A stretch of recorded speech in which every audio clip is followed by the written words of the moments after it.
bazosenga nini unwa kudia kuvwata bana batangaka pe bazwaka soin soki babeli. Que demande le peuple?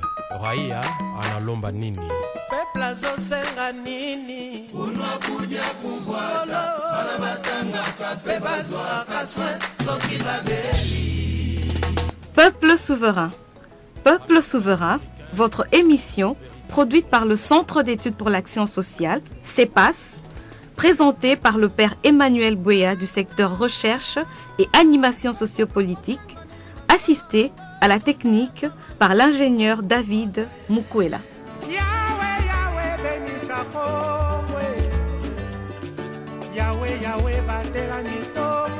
Bien chers auditeurs, bien chères auditrices, bienvenue à notre émission Peuple souverain, essentiellement consacrée à la participation citoyenne. Rappelons que Peuple souverain est une émission du CEPAS, Centre d'études pour l'action sociale, un centre tenu par le père jésuite de l'Afrique centrale.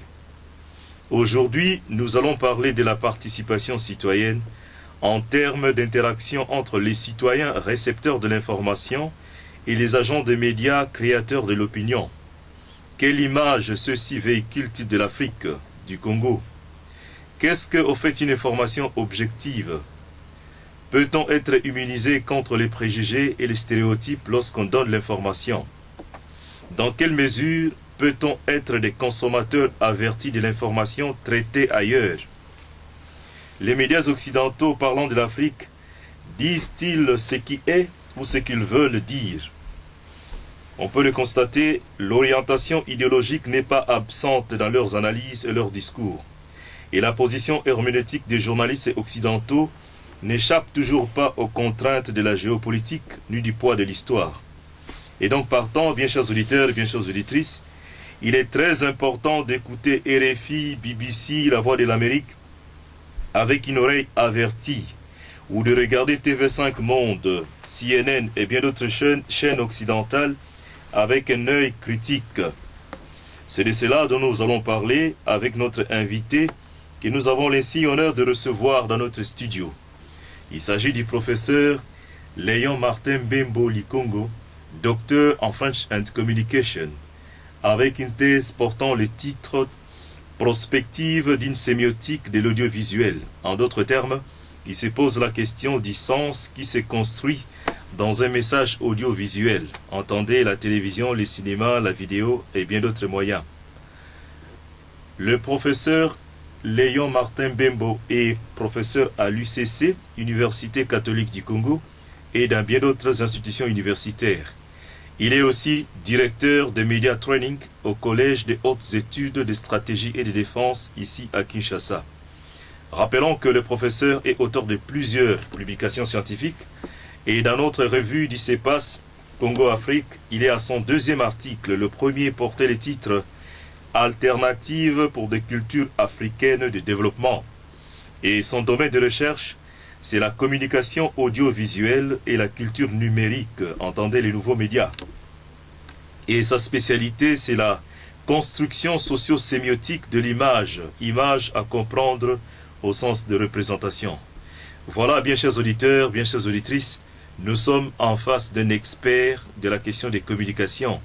Et tout au long de cette émission, nous allons essayer de comprendre l'enjeu et la portée de l'information que nous recevons des chaînes occidentales. Professeur, bonjour. Bonjour, mon père.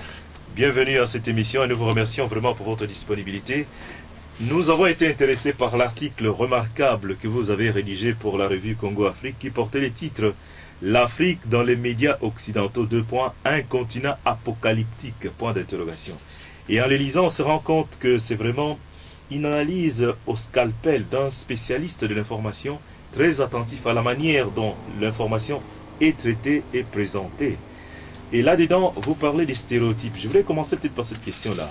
Lorsque vous parlez des stéréotypes dans l'information, dans les médias, de quoi est-il question exactement?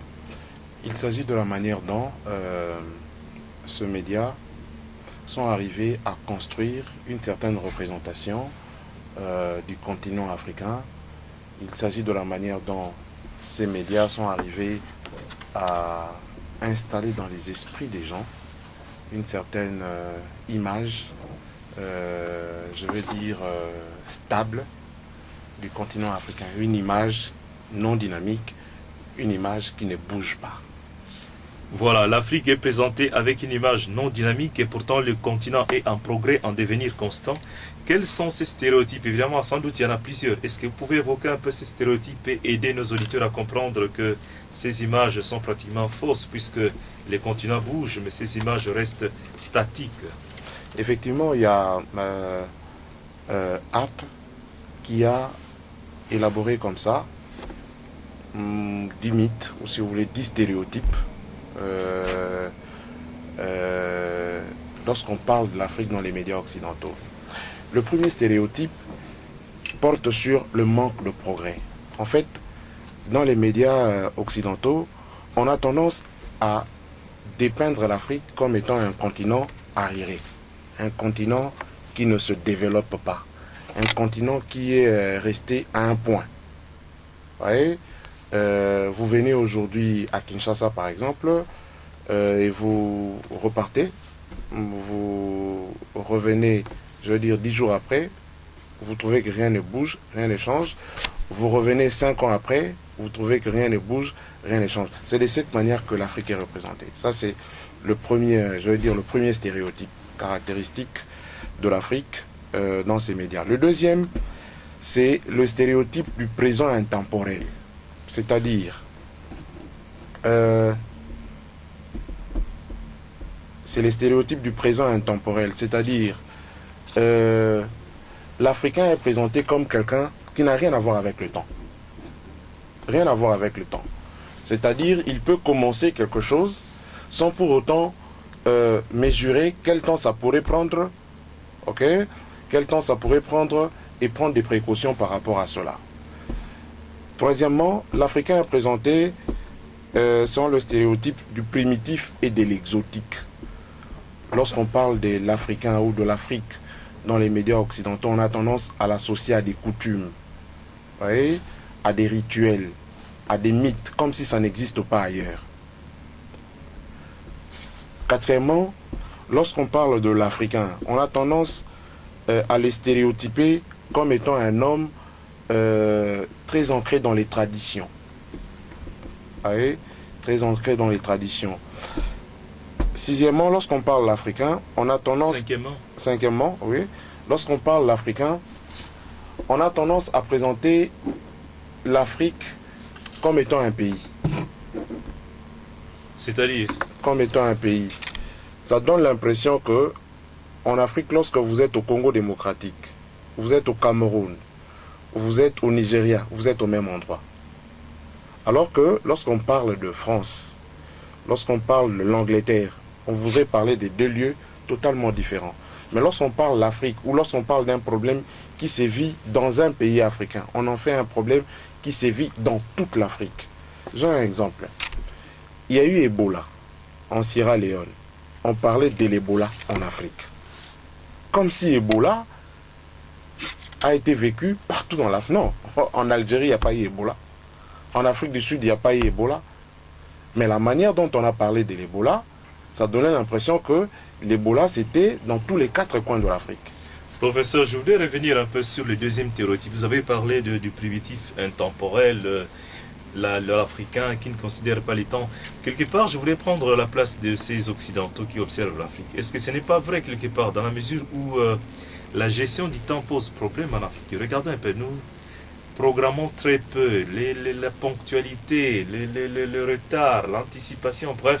Notre gestion du temps fait que pratiquement, évidemment, ils sont allés plus loin en disant que l'Africain était en dehors de l'histoire, mais on ne va pas aller dans ce sens-là, mais admettre quand même que ce soit hier, que ce soit aujourd'hui, que ce soit demain, l'Africain ne sent pas l'essence de l'urgence. Vous allez dans les villages, c'est pratiquement la même routine, on va à la forêt, on revient, bref, c'est une gestion du temps qui fait que on est justement intemporel. Mon père, vous êtes africain comme moi? Bien sûr, professeur. On s'est fixé rendez-vous à 10h. Bien sûr, professeur. C'était là avant 10h.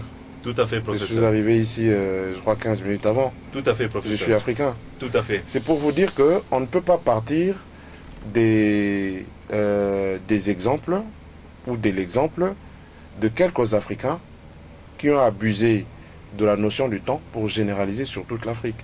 les problèmes avec les stéréotypes, c'est que à partir du moment où on généralise, non seulement on abuse, mais on met même les bons dans le même sac. Oui, je comprends cela, mais peut-être que la difficulté se trouve au niveau... Je me situe encore une fois de plus du côté des agents des médias de l'Occident. Lorsqu'on parle de l'Afrique, évidemment, vous êtes peut-être une exception. Kinshasa, c'est complètement différent de l'arrière-pays. Ici, le rythme de vie est tel que on doit vraiment travailler avec les horaires, le temps. Mais lorsque vous allez dans le Congo profond, vous allez dans un village très loin de Sukambundu où la personne n'a aucune contrainte administrative que tu peux avoir en tant que professeur, chercheur. Tout ce qu'il a, c'est qu'il a son champ derrière la forêt. Est-ce qu'il n'y a pas peut-être cette vision à deux vitesses que les journalistes occidentaux peuvent avoir pour arriver à la conclusion? Ce n'est pas une généralisation, c'est une vision peut-être holistique de ce que l'Afrique est, c'est dire, écoutez, c'est encore un continent dormissant.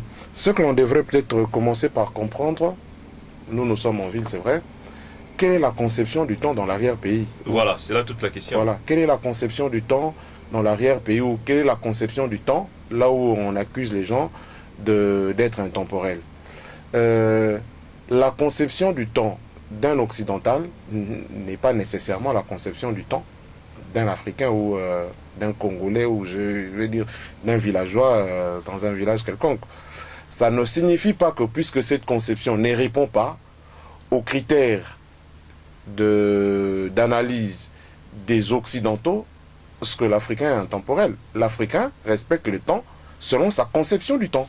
Et là, par conséquent, ce n'est plus vraiment la faute du journaliste. Il lit l'Afrique avec les œillères ou peut-être la grille de lecture occidentale. Ouais. Occidentale. Voilà, exactement, c'est ça.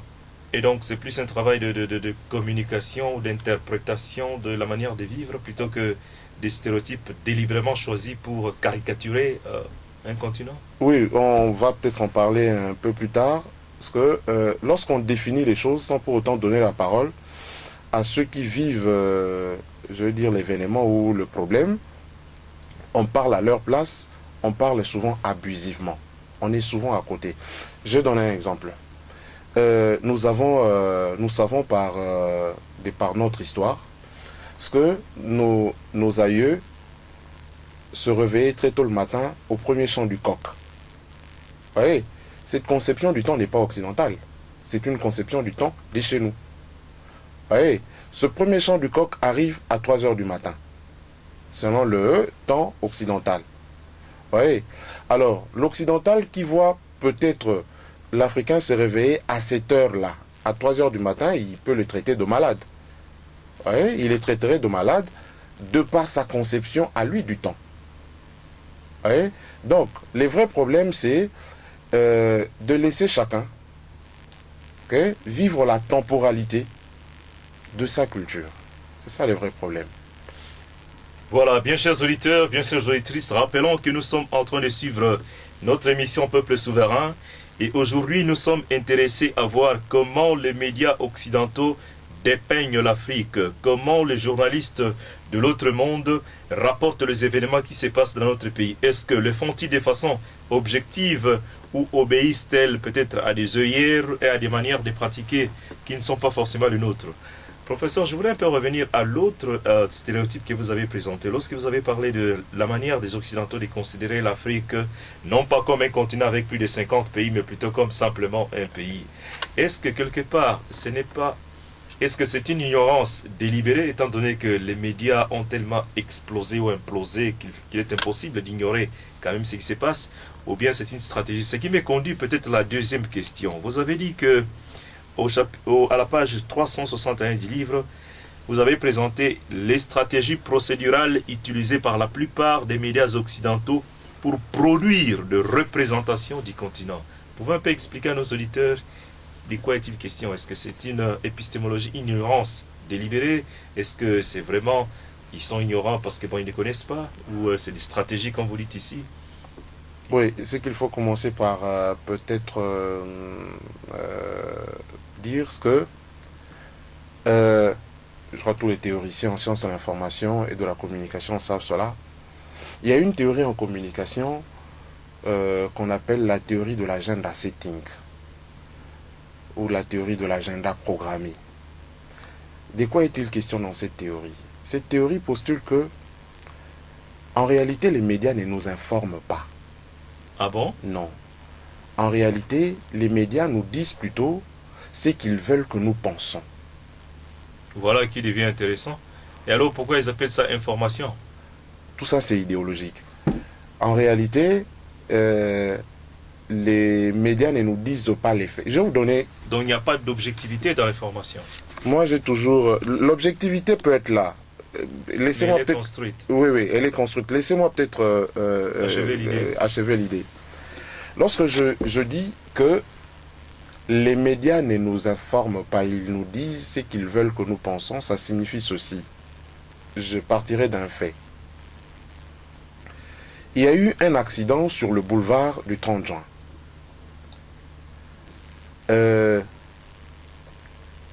Le soir, vous suivez le reportage sur cet accident. Le premier reportage dit que l'accident a consisté en une voiture rouge, ok, qui a cogné une autre voiture verte.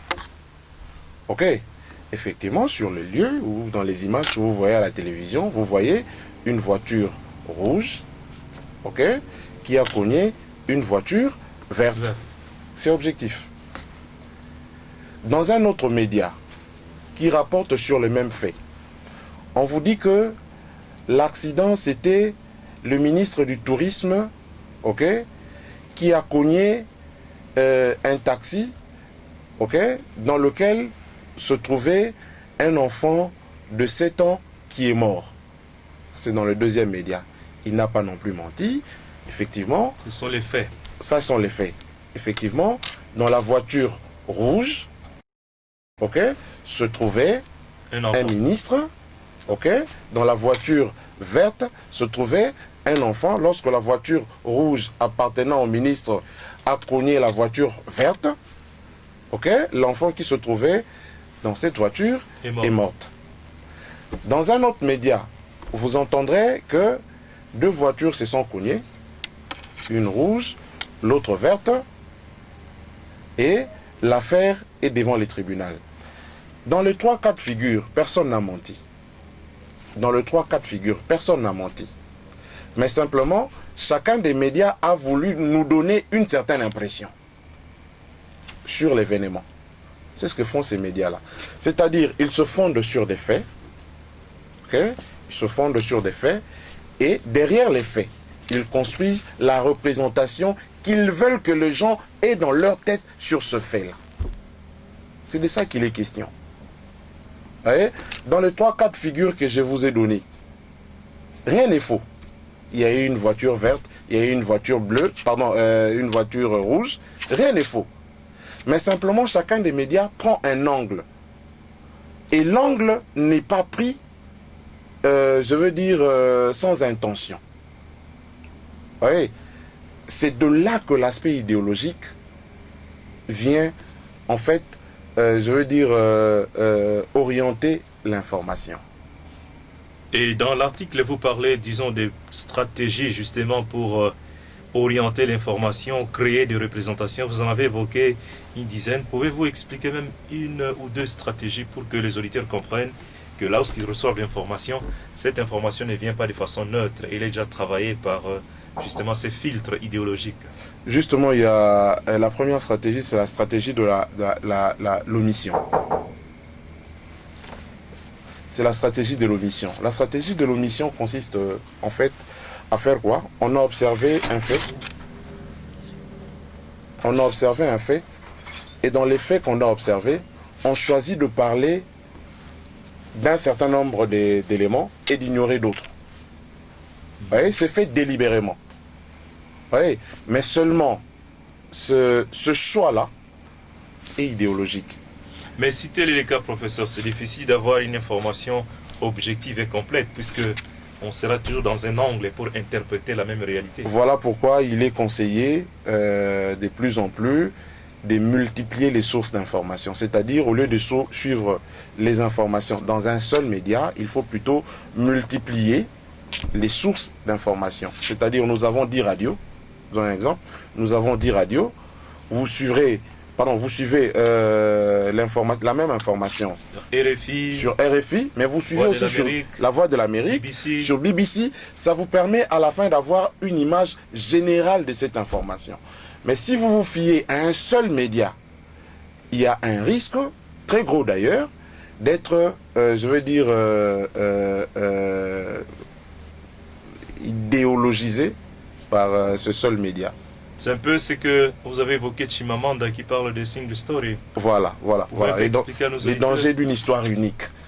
Les dangers d'une histoire unique, dont parle Chimamanda Ngozi, c'est en fait lorsque une histoire est racontée selon une seule personne, selon une seule source, au fil du temps, on finit par croire que cette histoire est vraie.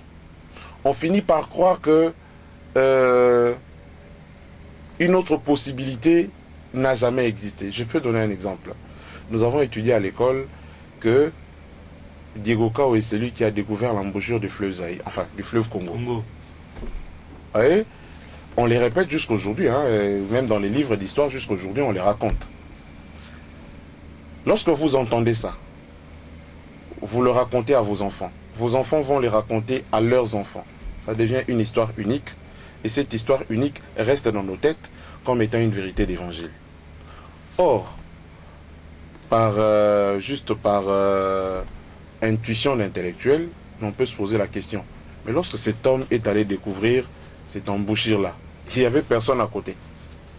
Toutes ces personnes qui habitaient tout autour là, qui avaient vu cette embouchure avant lui, pourquoi on ne parlait pas d'eux? Oui. C'est dans ce sens que je reviens à ce que je disais avant. C'est même aussi enseigné dans les cours d'histoire. Il faut multiplier les sources. La multiplication des sources vous donne la possibilité d'avoir beaucoup d'autres versions sur un même fait. Puisque une histoire qui est racontée de manière unique, de manière unique, vous contraint à une croyance unique aussi. Voilà. Bien chers auditeurs, bien chères auditrices, voilà autant d'enseignements qui peuvent nous permettre d'être des auditeurs avertis de l'information. Lorsque nous écoutons les chaînes occidentales rapporter les élections, les événements en Afrique, c'est bien de les écouter, de se dire voilà une information bien présentée, mais il est très important d'avoir un esprit critique, comprendre que RFI présente la version de la France, BBC présente la version de l'Angleterre, la Voix de l'Amérique présente la version des États-Unis. Et notre invité, spécialiste de la question des médias, nous dit « Soyez sages, apprenez à recouper l'information, apprenez à mettre ensemble toutes ces informations pour avoir une vision beaucoup plus holistique de ce que vous apprenez sur la réalité qui vous est donnée. » Bien cher professeur, je voudrais revenir à la troisième question justement. Vous avez parlé d'une image statique qui nous est présentée. Effectivement, ça pose problème puisque l'Afrique évolue quand même. L'Afrique est en train de se développer et en train de conjoindre à la fois la tradition et la modernité. Et alors on peut se poser la question, quelles sont les raisons de persistance de cette image négative de l'Afrique malgré les démentis que vous y apportez, malgré les thèses que vous présentez pour démontrer effectivement que c'est tordu, que c'est pas correct, mais pourtant il persévère. Oui. Les raisons sont multiples, mais on peut les regrouper à 3 niveaux. Premier niveau, il y a la littérature scientifique. La littérature scientifique ne nous aide pas à nous départir de ces stéréotypes, de cette représentation. La littérature scientifique est faite de quoi? La littérature scientifique est faite de ce que les savants écrivent. Or, les savants écrivent justement ce que j'étais en train de dire tantôt, que l'embouchure du fleuve Congo avait été découverte par Diego Cao. Et on le dit, on les répète jusqu'à ce jour. Ça, c'est la littérature scientifique. Lisez même ce que les titres d'ouvrages aujourd'hui. Déjà, à partir des titres de livres, vous avez l'impression que l'Afrique est condamnée à ne pas se développer. Regardez des titres comme l'Afrique noire est mal partie. Oui, regardez des titres comme l'Afrique, un continent en reste. Professeur, là, ce n'est pas des stéréotypes. C'est un agronome qui analyse et qui se rend compte que les politiques africaines ont pris un autre chemin plutôt que de prendre sur l'agriculture pour un développement peut-être effectivement, et les résultats, on les voit aujourd'hui. Effectivement, dans cette analyse, je crois qu'il faut faire très attention. Il faut faire très attention pour ne pas fonder surtout un livre scientifique sur des postulats qui peuvent prêter à beaucoup de confusion. Lorsque vous lisez l'ouvrage « L'Afrique est mal partie », dans le contenu, il démontre en quoi est-ce que l'Afrique est mal partie. Ouais. Mais trouver un titre de livre comme celui-ci, puisque le titre du livre va rester, ouais, ça contribue justement à toutes les théories sur l'afro-pessimisme qui circulent.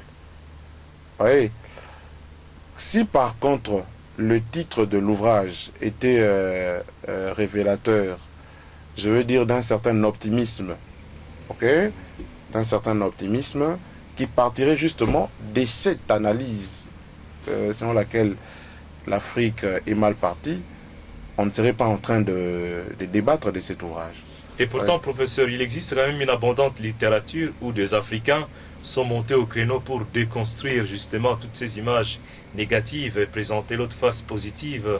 Une littérature aussi bien scientifique que simplement commune ou vulgaire. Pourquoi alors n'est-on pas arrivé à cette balance où à la vision négative, il y a quand même une vision positive? Je voudrais évoquer des savants, comme vous savez parler des savants, comme des gens comme des Cheikh Anta Diop qui restructurent l'histoire, des Théophile Obenga qui viennent avec notre vision, et bien d'autres peut-être scientifiques qui ont tenté de montrer, non seulement sur le plan de l'histoire, mais sur le plan scientifique, la valeur de l'Afrique, la diversité culturelle de l'Afrique, bref, tout ce qu'on peut avoir comme alternative.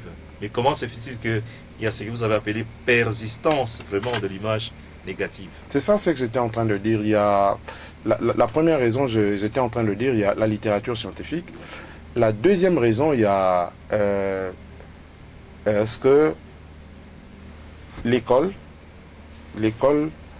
dans une certaine mesure, ne nous a pas trop aidés à nous approprier notre histoire. Ouais.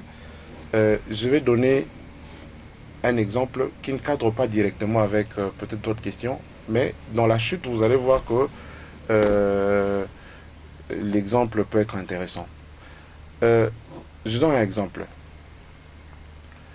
Des rapports des Nations Unies et puis des organisations internationales nous disent, par exemple, qu'en Afrique, les gens meurent de faim. Ouais.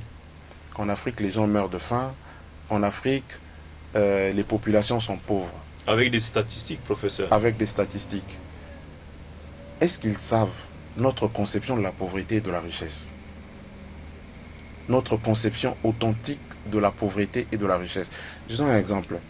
Un papa qui vit dans un village au Bas-Congo, par exemple, ouais, qui a un champ. Il a hérité de ce champ.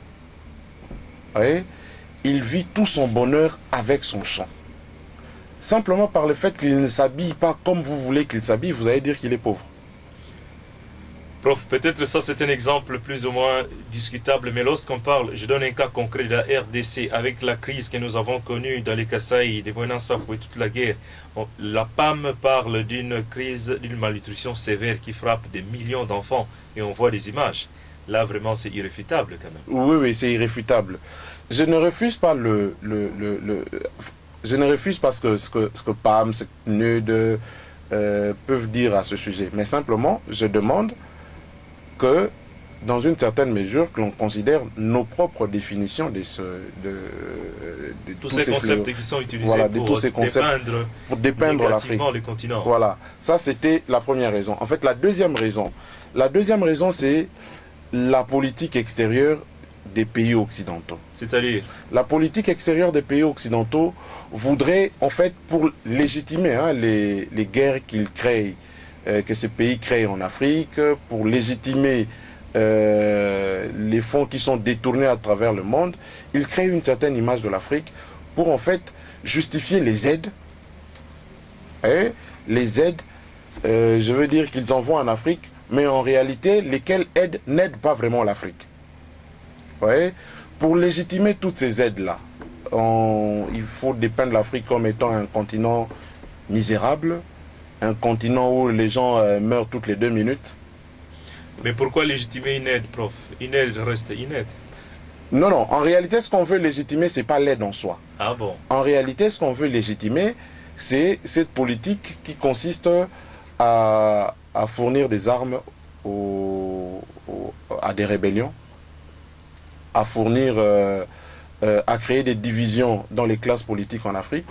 En réalité, c'est cela qu'on voudrait légitimer. Hein. C'est cela qu'on voudrait. Pour légitimer cela, il faut amener les gens à penser qu'en Afrique, rien ne va. Professeur, je voulais revenir à l'article encore. Vous avez parlé de l'impact de l'image stéréotypée de l'Afrique. Et là, vous avez cité 3 types d'impact. Je voudrais plutôt que c'est un peu expliquer à nos auditeurs, peut-être l'une des conséquences, disons, cette image.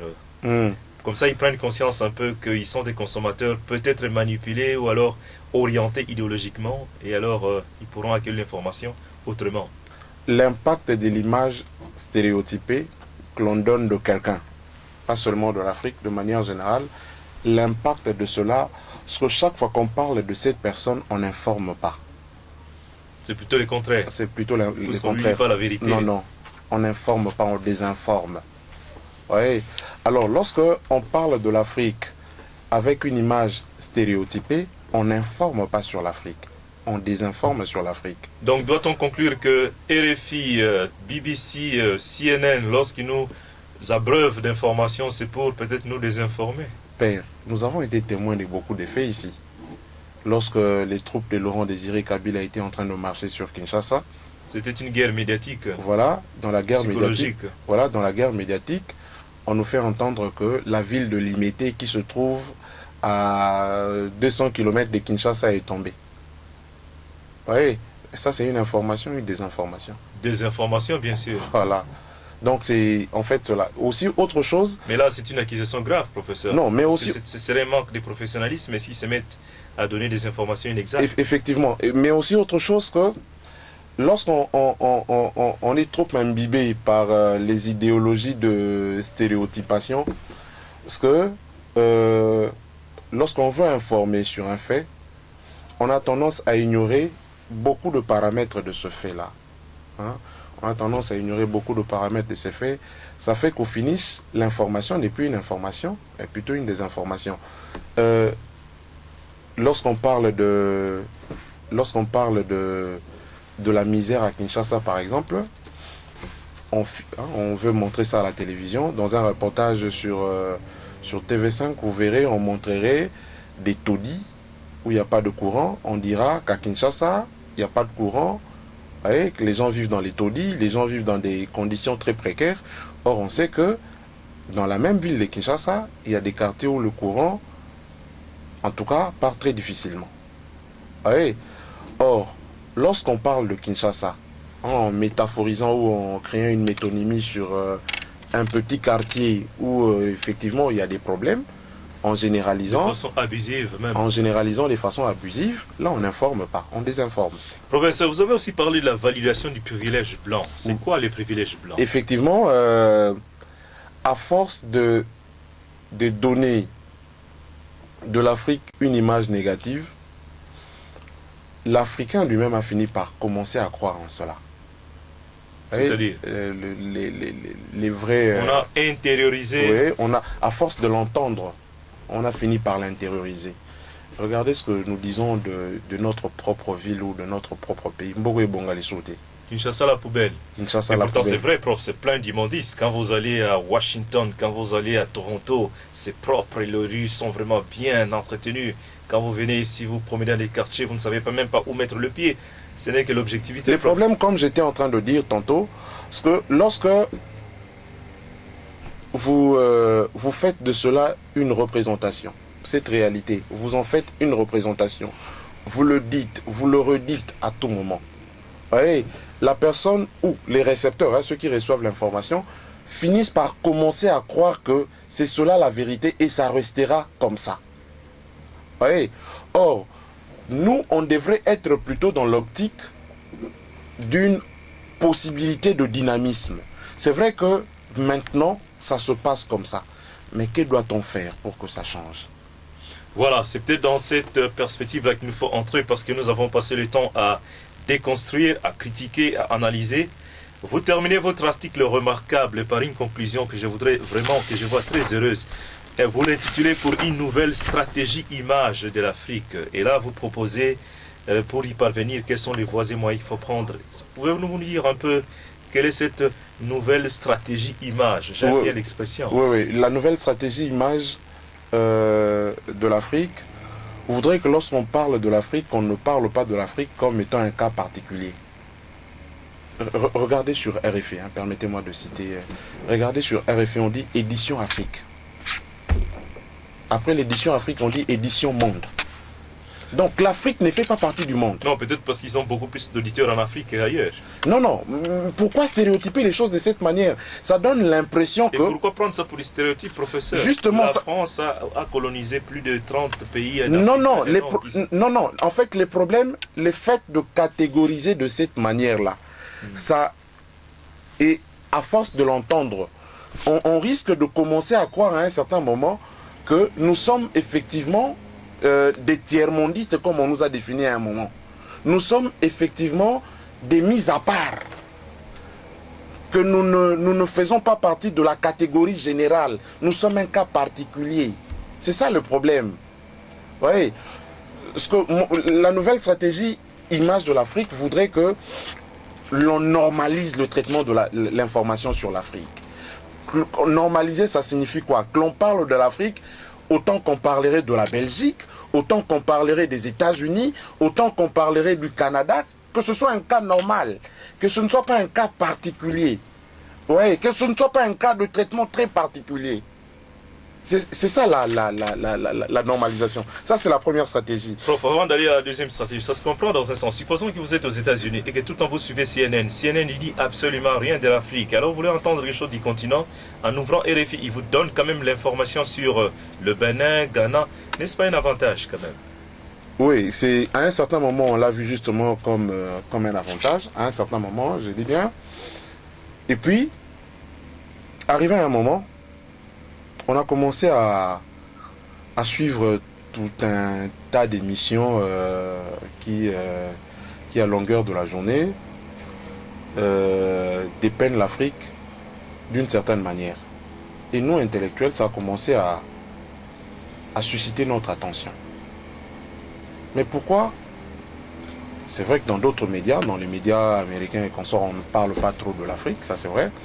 Mais pourquoi on doit consacrer des tranches et des tranches pour parler de l'Afrique? Et quand on parle de cette Afrique, on ne voit que les côtés négatifs de cette Afrique. Il y a énormément de pays en Afrique qui sont en progrès, qui ont des problèmes économiques, mais qui progressent. Vous avez l'Afrique du Sud. Oui, prof, on va gagner du temps peut-être à cause... Beaucoup de gens ignorent que, à un certain moment, le PIB de la Namibie était supérieur au PIB de la Russie. Beaucoup de gens ignorent ça. Et des Espagnols qui viennent chercher du travail en Angola maintenant, ou des Portugais, disons. Beaucoup de gens ignorent ça. Ouais. Donc, ces médias parlent des Africains qui vont chercher du travail en Europe. Et ces Européens qui viennent... Que les mouvements inverses, et ces Européens qui viennent chercher aussi du travail, pas forcément pour être embauchés, mais pour créer des entreprises en Afrique. Mais c'est aussi du travail qu'ils viennent chercher. Et on les appelle les expatriés, nous sommes des immigrants. Voilà. Voilà, c'est les choses à changer. Donc, vous voulez changer en restaurant une nouvelle image stratégique. Voilà, il faut commencer par normaliser, je disais, normaliser les traitements de l'information sur l'Afrique. La deuxième stratégie, il faut montrer une image complète de l'Afrique, ou des faits qui se passent en Afrique. Lorsque... Non pas une proportion qu'on amplifie voilà, de façon dramatique. De façon dramatique. Il faut parler... Comme si c'est toute la... Voilà, il faut parler des faits de manière objective et de manière complète. Pas prendre une partie, le monter amplifier, voilà, amplifier, dramatiser. Non. Il faut parler des faits de manière complète. Vous voyez, quand il y a eu incendie à la cathédrale Notre-Dame de Paris, on a suivi des reportages dans presque toutes les positions, hein, ceux qui sont en dessous de Notre-Dame, ceux qui sont au-dessus, ceux qui avaient dans la coupole. Bref, on a suivi des reportages dans tous les sens possibles. Nous voulons aussi, lorsqu'on parle de nos pays africains, voyez, qu'on voit les choses un peu de cette manière-là, hein, sous tous les angles possibles. C'est vrai qu'un média prendra toujours un angle, mais on ne parle pas d'un fait dans une seule émission ou dans un seul reportage. Aussi longtemps que vous multiplierez des reportages sur les faits qui se passent dans ce pays-là, multipliez aussi les angles. Ouais, ça permet à l'audience d'avoir une vision globale, holistique de la situation de l'événement. Je voulais que, faute de temps, si vous pouvez aller à la dernière recommandation stratégie pour donner l'importance aux autochtones. Là, je crois que c'est assez important parce que jusque-là, l'Afrique a toujours servi d'objet d'étude plutôt que d'être sujet et acteur de son histoire. Voilà, donner la parole donner plus d'importance aux autochtones pour parler de leur milieu, ça signifie en fait quoi? Parce que, ouais, un média est par essence un médiateur. Ouais, par essence un médiateur, c'est-à-dire celui qui permet à A, ouais, de parler à B. Ouais.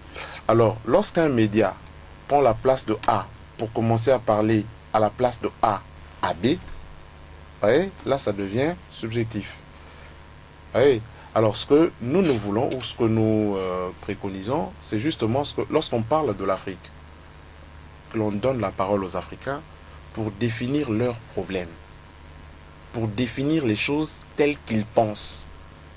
Au lieu de dire que que l'Afrique est intemporelle, mais demander aux Africains quelle est leur conception du temps. Ouais. Au lieu de dire que l'Afrique est un continent pauvre, mais demander aux Africains qu'ils disent quelle est leur conception de la richesse, de la pauvreté. Théodore dit que la pauvreté est la richesse des peuples. Il a un titre pour ça, pour le livre. Voilà. Voilà, bien chers auditeurs, bien chères auditrices, nous voici à la fin de notre émission. Rappelons que nous avons traité au cours de cette émission de la manière dont les médias occidentaux parlent de l'Afrique, de représentation que les Occidentaux ont du continent africain. Et nous avons la tristesse d'annoncer que c'est une vision tout à fait pessimiste, ce qu'on a appelé l'afro-pessimisme. Mais fort heureusement, nous avons eu dans notre entretien notre invité qui nous a amené à avoir une conception complètement différente, ce qu'il a appelé lui-même une nouvelle stratégie image de l'Afrique. Professeur, pour conclure, est-ce que vous pouvez avoir juste un mot pour... Parce qu'il n'y a pas que les médias occidentaux en Afrique, nous avons aussi nos propres médias. Au Congo, nous avons aussi nos propres journalistes. À Kinshasa, nous avons plus de 40 chaînes de télévision et plusieurs antennes de radio par-ci par-là. Quel message tu peux leur donner pour un peu renverser cette image d'afro-pessimisme pour que nous ayons un Congo optimisme ou un optimisme sur l'Afrique. Effectivement, les médias congolais, les médias africains de manière générale ne nous aident pas non plus trop. Ah bon? Non. Regardez les programmes qui sont diffusés dans nos médias. Ils relayent pratiquement ce qui vient d'ailleurs. 80% des films que nous regardons viennent d'ailleurs. Oui. Je peux citer quelques films. À un certain moment, nous avions presque une représentation de chaque peuple du monde entier, à partir des films américains. Vous voyez, les films américains nous ont amenés à penser que les Chinois étaient karatékas. Au point que quand les Chinois, il a fallu qu'il y ait le contraste chinois, que l'on commence à se rendre compte qu'en fait, tous les Chinois n'étaient pas aussi forts. Non. À un certain moment, nous avons pensé que tous les Chinois étaient des gens très forts. Vous voyez, les médias, les films américains nous ont amenés à penser que tous les Indiens étaient des féticheurs.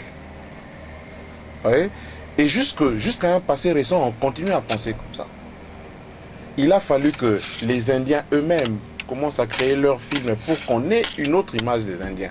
Aujourd'hui, on voit plutôt les Indiens comme étant un peuple très amoureux. Prof, nous sommes en train de conclure. Et donc, pour nos journalistes... Justement, je voudrais que les journalistes ou les médias congolais parlent plus de nos pays, non pas avec de prisme, non pas avec des approches européennes, mais avec des approches authentiquement congolaises. Qu'est-ce que cela signifie concrètement? Ça signifie qu'eux-mêmes devraient commencer par se recycler, puisque la formation que nous avons subie est une formation, je veux dire, entre guillemets, très occidentale. C'est aussi pour cette raison que nous reproduisons le schéma de cette formation, mais de temps en temps, recourir à des auteurs, recourir à des scientifiques, à des savants africains, congolais, qui construisent leurs pensées sur l'afro-optimisme. Ils sont nombreux. Je ne vais pas les citer, mais ils sont nombreux. Peut-être que ça pourrait les aider à changer les choses. Voilà. Bien chers auditeurs, bien chères auditrices, nous voici à la fin de notre émission. Rappelons qu'au cours de cette émission, nous avons parlé de l'article remarquable du professeur qu'il a publié à notre revue Congo Afrique. Pour ceux qui en ont la possibilité, nous les invitons à les lire. L'article est ainsi intitulé « L'Afrique dans les médias occidentaux, un continent apocalyptique ». Et le professeur a fini son article par une note positive, une invitation à créer une nouvelle image. Il a appelé cela une nouvelle stratégie image de l'Afrique. Dans cette image, il s'agit de normaliser les traitements de l'information sur l'Afrique, de montrer une image complète de faits et aussi de dissocier l'aide au développement, de dénoncer les conflits, les problèmes subis par les Africains de manière plutôt mature. Et il a fini par dire qu'il est très important d'accorder aux autochtones la parole pour qu'ils parlent d'eux-mêmes. Professeur, merci pour votre disponibilité. C'est moi qui vous remercie. J'espère que...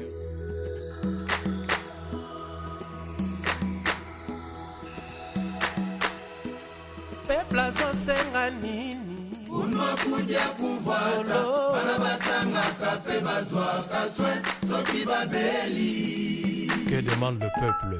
Raia analomba nini? Peuple azosenga nini unwa kuja kuvwata bana batangaka pe bazwaka soin soki babeli. C'était là votre émission Peuple souverain, essentiellement consacrée à la participation citoyenne et à l'émergence d'un nouveau leadership, présenté par le père Emmanuel Bouéa, assisté à la technique par l'ingénieur David Mukwela.